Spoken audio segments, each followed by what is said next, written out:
In this video, we are going to see how we can block someone on YouTube.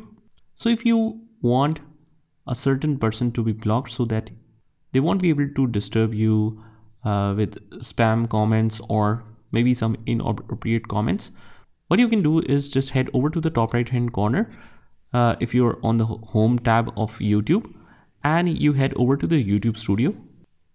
After that, on the left hand side, we have this community section. Click on that and you go through the comments to open up the profile of a specific person. So for example, this is the person I want to block.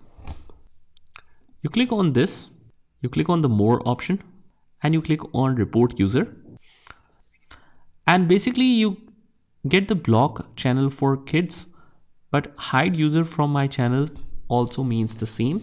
They won't be able to post the comments anymore on your channel. So click on this, hide existing and future comments from this user on my channel. Click submit. And that's how you do it. But if you want to do it for the multiple people, what you can do is just find that specific person and we click on this 3 dots next to that comment, hide user from my channel. And that is another way of doing it. So that's how they can watch your videos, but this user won't be able to comment on your videos. And that is how you do it. I hope you found this video helpful. And if you did, hit the like button and subscribe to our channel. And I will see you in the next one.